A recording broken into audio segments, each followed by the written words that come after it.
আমি প্রিয়াঙ্কা বৈদ্য চলে এসেছি আরেকটা নতুন ভিডিও নিয়ে। আজকে যেটা নিয়ে আলোচনা করব এইচএস 2025-এর বায়োলজি সলিউশন আমি করিয়ে দিচ্ছিলাম। আজকে পেজ নাম্বার এসসি 133 যেটা রয়েছে সেটা 3 নম্বরের প্রশ্ন উত্তর আমি করিয়ে দেবো। অবশ্যই সাতরা পাবলিকেশনের বইটা নিয়ে বসো এবং তার সাথে খাতা পেনও নিয়ে বসো। তো আগের ক্লাসগুলো যারা দেখোনি অবশ্যই ডেসক্রিপশনে লিঙ্ক ফলো করবে, সেখান থেকে পেয়ে যাবে। আর অনেকগুলো ক্লাসের ভিডিও আমি শেয়ার করেছি, সেগুলোর লিঙ্কও পেয়ে যাবে। তো প্রথম যে প্রশ্নটা রয়েছে সেটা হচ্ছে একবীজপত্রী উদ্ভিদের পরিস্ফুটন সংক্ষেপে লেখো। মানে হচ্ছে এটা ভ্রূণের পরিস্ফুটন বলেছে। তোমরা 2 নম্বর চ্যাপ্টারে পেজ নাম্বার 82-তে পেয়ে যাবে। ঠিক আছে, তারপরে যে প্রশ্নটা রয়েছে সেটা হচ্ছে স্ত্রী দেহে ভ্রূণের রোপণ পদ্ধতি, এটা হচ্ছে আলোচনা করো। তো সেটা হচ্ছে তোমরা পেয়ে যাবে 3 নম্বর চ্যাপ্টার যেটা রয়েছে সেটা 136 নম্বর পেজে। যদি পেজ নাম্বার নাও মেলে তোমরা একটু একটা দুটো পেজ এদিক ওদিক দেখতে পারো সাতটা পাবলিকেশন যারা ফলো করছো, এবং না পেলে একটু স্ক্রিনশট নিয়ে নাও, তাহলে কিন্তু অসুবিধা নেই। তো রোপণ পদ্ধতি তোমরা যে কোনো বইতেই পেয়ে যাবে।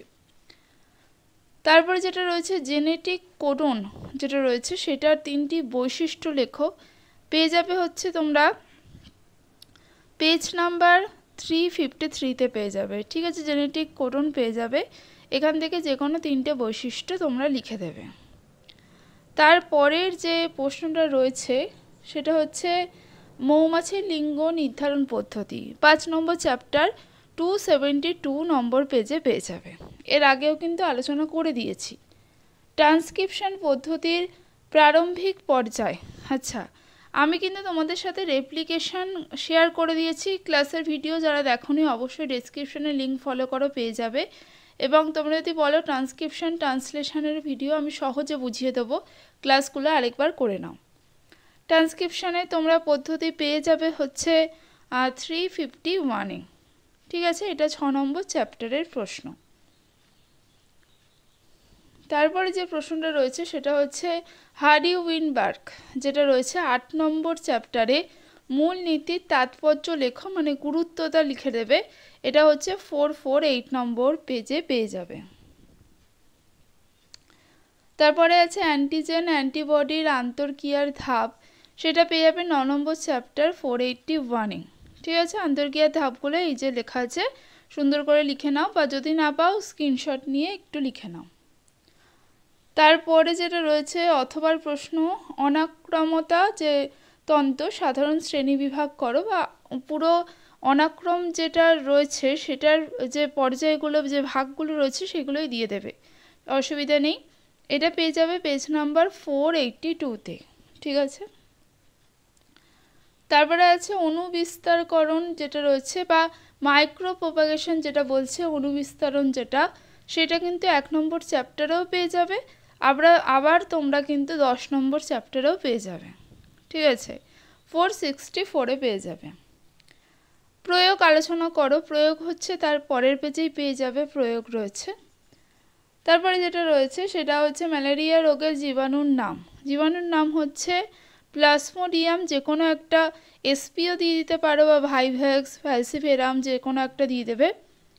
আর তার সাথে সংক্রমণ পদ্ধতি যেটা রয়েছে সেটা হচ্ছে রোগ বিস্তার যেটা হয় সেটা কিন্তু দিয়ে দেবে। এখানে পেজ নাম্বার 499-এ পেয়ে যাবে 9 নম্বর চ্যাপ্টার।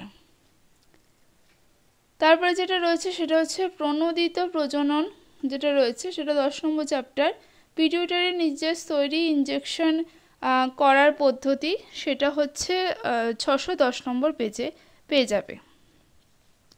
এবং 611 নম্বর পেজে ইনজেকশন কি করে দেওয়ার পদ্ধতি সেটাও পেয়ে যাবে। তারপরে যে প্রশ্নটা রয়েছে মাছের পাখনা ও লেজের যে পচন এবং উদরী রোগের জীবাণু ও দুটি লক্ষণ লেখো, সেটা 10 নম্বর চ্যাপ্টারে 618 নম্বর পেজ। ঠিক আছে, এবং 619 নম্বর পেজে পেয়ে যাবে। তারপরে যেটা রয়েছে প্যালিন্ড্রম পেয়ে যাবে 12 নম্বর চ্যাপ্টারে 687 পেজে পেয়ে যাবে। এই যে আমি দাগ দিয়ে দিয়েছি, এইটুকু প্যালিন্ড্রম লিখতে হবে। এবং তার সাথে যেটা দিয়েছে সেটা ইকো আর1টা দিয়ে দেবে, এই এনজাইমটার উদাহরণ দিয়ে দিতে পারো।